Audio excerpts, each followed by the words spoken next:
What's going on, y'all? Today I've got another core training video for you. And if you remember my video from a couple of weeks ago, I did anti-core training, which was all about how well we could resist certain core and spinal movements. Some of those being anti-flexion, anti-rotation, anti-lateral flexion. So in today's video, we're going to be going over the non-antis. Not how well we can resist those movements, but how well we can move through those. So it's going to be focused on flexion and extension, lateral flexion, lateral extension, and rotation. Your core is involved in a lot of different movements, ways it can move. A lot of different muscles are involved in the process as well. And each muscle has their own specific preference for plane of motion that it moves, thing that it controls, how it works with the rest of your body to make it one cohesive and complete moving unit. And these next few slides you'll see are going to be just some of the different ways that your core can move, and then we'll get into the fun stuff, get into some of the movements. So today we'll be focusing again flexion and extension, lateral flexion, lateral extension, and rotation.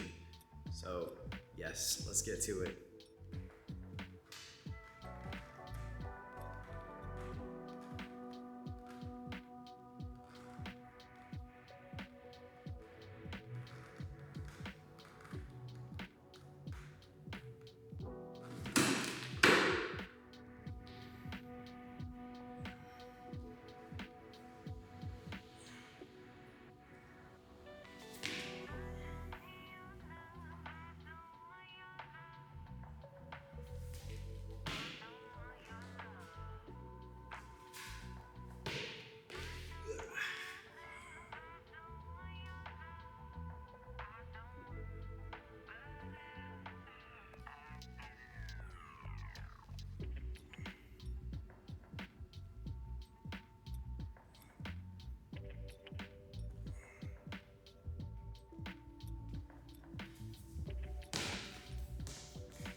All right, so everything that you saw just now involves your core in one way or another through all of the different movements, whether it was some of the antis, there's rotation, flexion, extension, all of that. And in order to have complete control over your core and build up strength, you have to train your core through all of its different movements and all of the different muscles involved. Now, some of these muscles include, obviously, your abs. You have your internal, external obliques, your glutes, your hip flexors, your spinal stabilizers, quadratus lumborum. There's well over a dozen muscles of your core. Those are just some of them. And as you can see, it's quite a lot of muscles, all of them having their own specific planes of motion that they work best in, their function, how they integrate with the rest of your core, all of that. Today I'll be sharing 3 exercises that you can add to your core training to help you improve the way that you train your core. Combine that with the antis, and then you'll have a complete way of training your core. Today we'll be focusing on flexion, extension, lateral extension, and rotation. First up, we have flexion and extension. Today we'll be doing a single leg V-up, but before we get into that, let's talk about some of the uses of flexion and extension as it pertains to everyday life and in sport application. So, the most obvious being sitting up, bending forward, right? Getting in and out of a car, things like that. While we're on it, let's go story time real quick. A few years ago, I lost an organ. They had to cut it out, so they had to cut my stomach open. All the way like that. Just kidding. No, that's not what they did. But I did actually have an organ removed, and they did have to make some incisions in my stomach to be able to take it out. You really kind of take for granted being able to do those things, right? Sit up, sit down, bend forward, pick something up, stand back up. And during the recovery process, I couldn't even sit up, I couldn't bend forward, I couldn't even get off the couch. This is my couch. This was me having to get off of the couch. And you really kind of take it for granted when you're able to do it, you don't think about it, And then you lose the ability to do that for like a couple of weeks or months or whatever. But yes, like I couldn't even sit up, I couldn't move my core, I had to get off the couch, I had to roll that, make sure I didn't bend anything, and like that was me. That was me. So those are just some of the applications of day-to-day use with flexion and extension. In sport, there's limitless application to flexion and extension stuff as well, right? I think football, coming up to catch a ball, fully extending, bringing the ball back down, getting in small so you can secure the ball. If you're like a running back, getting the ball, boom, keeping the ball in close, not just using your arms, but your whole body to secure that football. MMA, striking, ground game, there's plenty of application for it as well.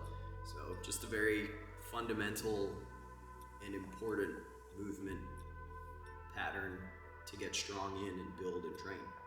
All right, so that's flexion and extension in a nutshell. Let's get into how to do the single leg V-up. For the single leg V-up, we'll be lying flat on your back.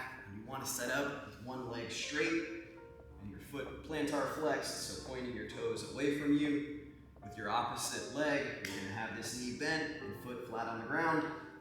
As you're lying down, we're going to reach overhead with your arms straight. And this will be your starting position. From here, we're going to combine a sit-up and a leg lift. So at the same time, you're going to do your sit-up, reaching your arm towards your foot and bringing your foot towards your hands, trying to reach together, using your abs and your hip flexors to lift. So there.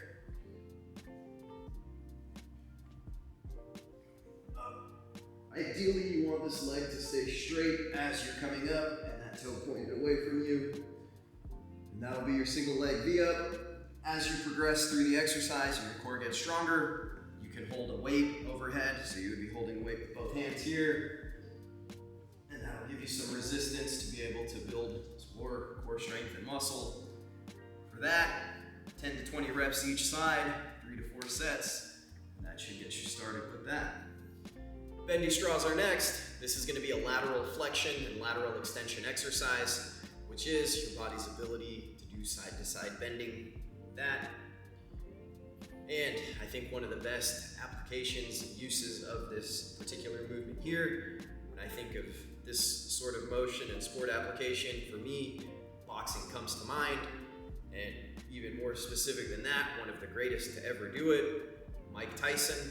To me, his lateral flexion and extension ability is one of the most impressive that I've ever seen. And check out these movements so that you can see exactly what I mean.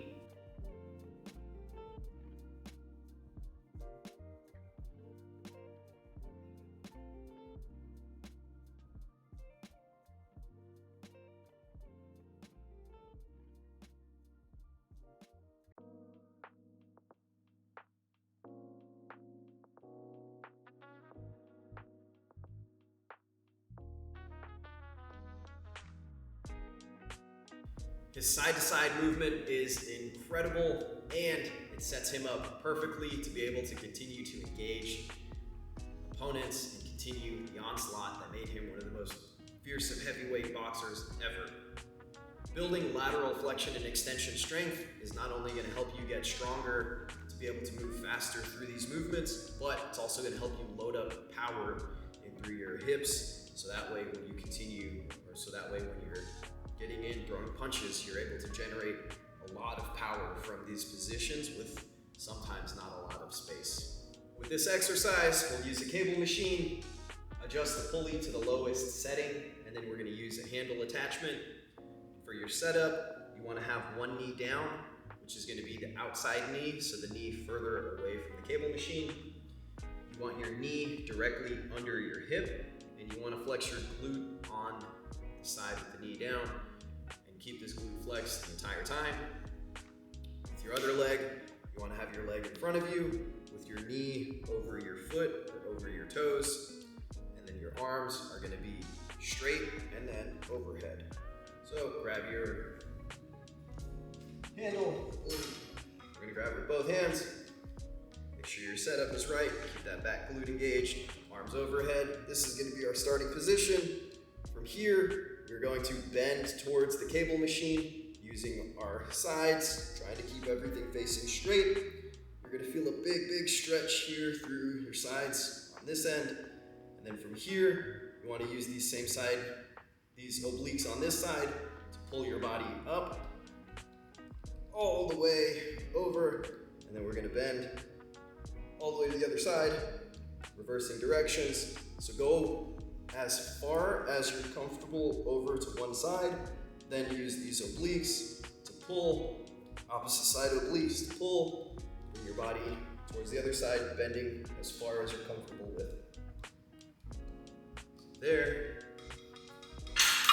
10 to 15 reps there. We'll turn around, bring the other knee down, do the other side, 3 to 4 sets, and that's gonna be your lateral flexion, lateral extension exercises. The final exercise of this core series is going to focus on rotation, rotational work, and its carryover to sport and athletic performance is nearly limitless. You've got punching, hitting, kicking, yeah, throwing a baseball, throwing a football, swinging a baseball bat.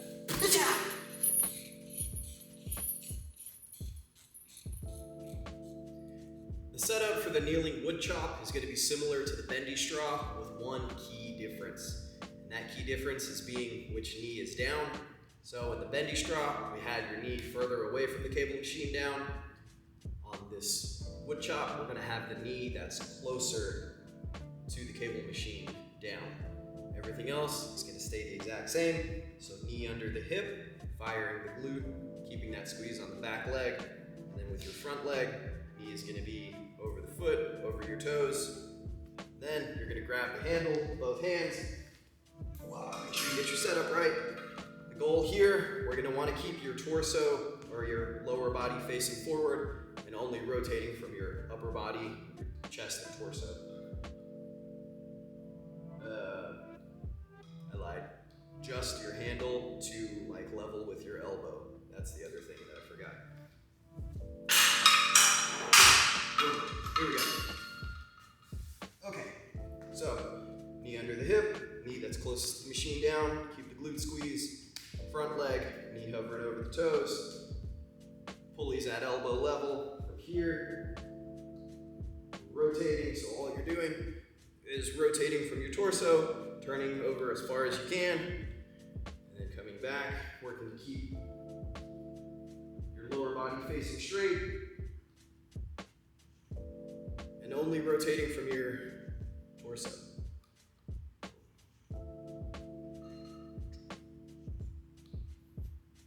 Same as the bendy straw, 10 to 15 reps, 3 to 4 sets. Make sure that once you finish one side, turn around, do the other side. All right, so there you have it. You've got your flexion and extension exercises, your lateral flexion and lateral extension, and rotation.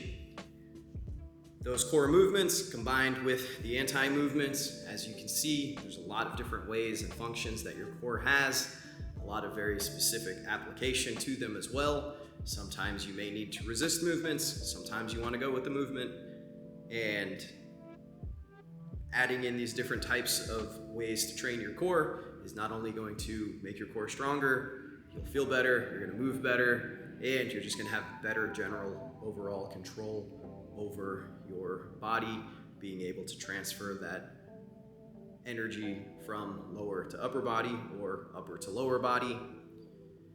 And yeah, that's going to be it for today. If you got any questions, drop them down below, like, comment, subscribe, and I will see y'all later.